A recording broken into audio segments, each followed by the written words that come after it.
गुरुमुख सज्जन मंडली, इसी प्रकार अपने मन की समस्त वृत्तियों को एकाग्र करते हुए अपना ध्यान सन्मुख विराजमान सुंदर सिंहासन पर सुशोभित श्री श्री 108 श्री हजूर सतगुरुदेव दाता दीनदयाल महाराज जी के सुंदर मुबारक श्री दर्शन करते हुए बड़े ही प्रेम सहित मिलकर के बोलो जयकारा जी की जय। श्री प्रयाग धाम की फिजाओं में खुशियों की बहारें छाई हैं, प्यारे प्यारे दर्शन हो रहे, सबको लाखों लाख बधाई है। बोलो जयकारा बोल मेरे जी की जय। गुरुमुखो, आप सब गुरुमुख जन इस संसार के काल और माया को छोड़ करके, संसार के भोग ऐश्वर्य को छोड़ करके श्री दरबार के अंदर आए हैं, महापुरुषों की चरण शरण प्राप्त की है। तो यह भावना लेकर के आए हैं कि हमें हमारे श्री सतगुरुदेव महाराज जी का प्यार मिलता रहे, उनकी कृपा और उनकी प्रसन्नता हमें प्राप्त हो, उनका शिव आशीर्वाद हमें प्राप्त होता रहे, ताकि हम अपने जीवन के वास्तविक उद्देश्य को प्राप्त कर सके। एक इच्छा और भी हर गुरुमुख प्रेमी के हृदय के अंदर बसी रहती है, वह यह कि जो इस समय हम अपने श्री सतगुरुदेव महाराज जी का जो दर्शन दीदार कर रहे हैं, यह ध्यान, यह तसव्वुर हमारे हृदय में बस जाए, ताकि हमें हर पल अपने श्री सतगुरुदेव महाराज जी के दर्शन दीदार होते रहें। लेकिन यह ध्यान हमारे हृदय में कब बसेगा? जब हमारा मन दर्पण जो है निर्मल हो जाएगा। और यह मन दर्पण निर्मल कब होगा? जब हम महापुरुषों की आज्ञा और मौज के अनुसार चलेंगे। और जब मन दर्पण निर्मल हो जाएगा तो हमें हमारे श्री सतगुरुदेव महाराज जी के दर्शन दीदार होते रहेंगे।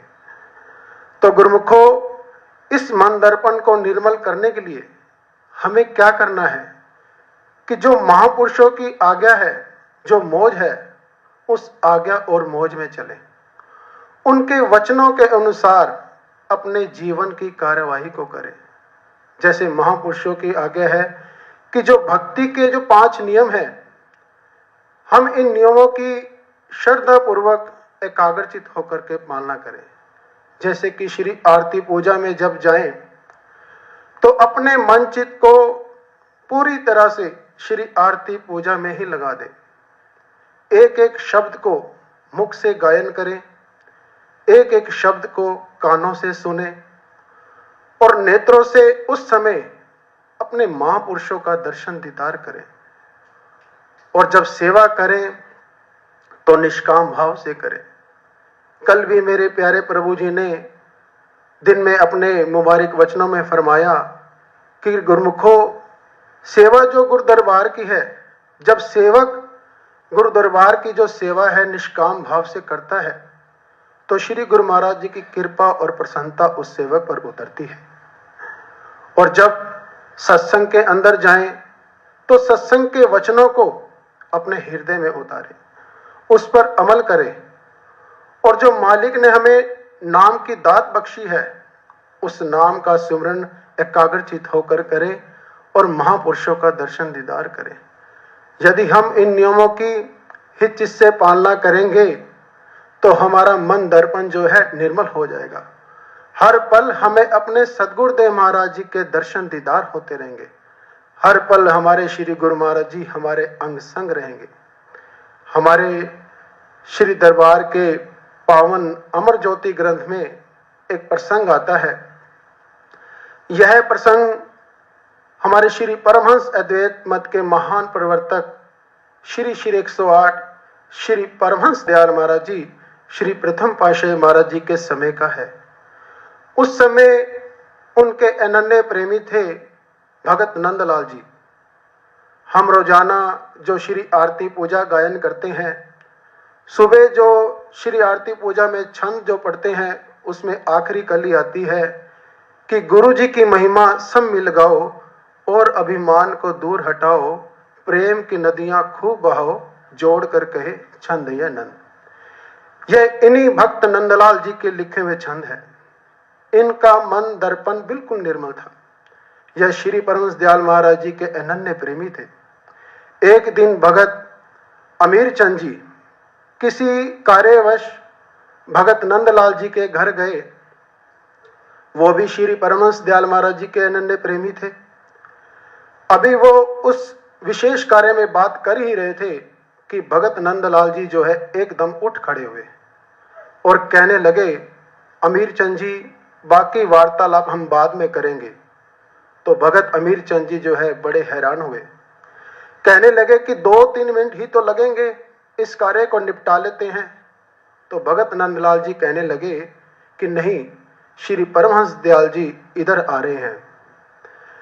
तो भगत अमीर चंद जी बड़े हैरान हुए और कहने लगे कि उनका प्रोग्राम तो आज भगत भगवान दास जी के घर में जाने का है, वो इधर कैसे आ रहे हैं। तो भगत नंदलाल जी ने फटाफट चादर निकाली और पलंग पर बिछाने लगे। कहने लगे कि वो तो गली के मोड़ तक आ गए हैं, और बिस्तर तैयार करके कहने लगे कि वो अब द्वार पर आ गए हैं, और फटाफट सीढ़ियों से नीचे उतर आए और पीछे पीछे भगत अमीर चंद जी भी नीचे उतर आए। तो दोनों जब नीचे उतरे तो सामने क्या देखते हैं कि श्री परमहंस दाता दयाल महाराज जी खड़े हैं। कारा बोल मेरे। दोनों ने श्री चरणों में दंडवत वंदना की। श्री परमहंस दयाल महाराज जी ने उन्हें शुभ आशीर्वाद दिया और ऊपर पलंग पर जाकर के विराजमान हो गए। तब भगत अमीर चंद जी ने श्री चरणों में विनय की कि महाराज जी, आपने भगत नंदलाल जी को क्या दिव्य दृष्टि दे दी है। यह तो कभी भजन ध्यान करता ही नहीं, हमने तो इसे कभी भजन ध्यान करते हुए देखा ही नहीं। तो श्री परमहंस दयाल महाराज जी ने फरमाया कि भजन कोई दिखावे की चीज नहीं है जो दिखा कर किया जाए। यह तो दिन रात भजन करता है। इसकी सुरती, इसकी वृत्ति 24 घंटे हमारे ध्यान में, हमारे चरणों में लगी रहती है। इसका मन दर्पण बिल्कुल निर्मल हो चुका है, इसलिए इसको हर वक्त हमारे दर्शन दीदार होते रहते हैं। तो गुरुमुखों, हमें भी अपने श्री सतगुरुदेव महाराज जी के दर्शन दीदार होते रहेंगे यदि हम भक्ति के 5 नियमों की श्रद्धा पूर्वक पालना करेंगे। तो हमारे घट में ऐसे ही श्री सतगुरुदेव महाराज जी विराजमान हो जाएंगे जैसे इस समय हमें अपने पावन सुंदर मुबारक दर्शनों से निहाल कर रहे हैं। जयकारा जी की। तो गुरुमुखों, हमारा क्या फर्ज है कि जो महापुरुषों की आज्ञा है कि भक्ति के जो 5 नियम है, श्री आरती पूजा, सेवा, सत्संग, सुमरन और दर्शन ध्यान श्रद्धा सहित जो नित्य करे, निश्चय हो कल्याण, और 2 घंटे का भजन अभ्यास, यह करना बहुत ही जरूरी है। हमारे प्रातः स्मरणीय श्री 108 श्री परमहंस अवतार श्री तीसरी पातशाही महाराज जी अपने वचनों में अक्सर ये फरमाया करते थे कि गुरुमुखों, मानुष देही में अगर नाम सिमरन ना करके यदि बहुत बड़ी हानि होती तो हम आपको भजन ध्यान करने पर जोर न देते। बहुत बड़ी हानि है। और जब जीव महापुरुषों के नाम का सिमरन करता है तो बहुत बड़ा लाभ मिलता है, वह जन्मों जन्मों के दुख से बच जाता है। श्री परमहंस दयाल महाराज जी की भी बोझ भी यही है कि गुरुमुखों 2 घंटे भजन अभ्यास करना बहुत ही जरूरी है। तो हम सब गुरुमुखों का यही फर्ज बनता है कि हम महापुरुषों की आज्ञा और मौज के अनुसार अपने जीवन को चलाएं, और ताकि हमारी सुरती की जो तार है वह सदगुरु के चरणों से जुड़ जाए और हमें हर पल अपने सदगुरु के दर्शन दीदार होते रहे। हमारा यह लोक भी सुखी हो जाए और लोक भी सुहेला हो जाए, और महापुरुषों की कृपा से, उनके शुभ आशीर्वाद से यह मानव जन्म धन्य धन्य हो जाए। एक बार आज के सतगुरु के प्यार की, शुभ आशीर्वाद की सभी गुरुमुखों को लाखों लाख बधाई हो। बोलो जयकारा बोल मेरे। मन का दर्पण सत्संग श्री प्रयाग धाम से परम पूजनीय महात्मा जी द्वारा। ऐसे ही सत्संग सुनने के लिए इस चैनल को सब्सक्राइब करें और सत्संग गुरुमुख जनता का अवश्य शेयर करें, ताकि वह भी घर बैठे बैठे परम लाभ प्राप्त कर सकें। प्रेम सहित मिलकर बोलो जयकारा बोल मेरे श्री गुरु महाराज की जय।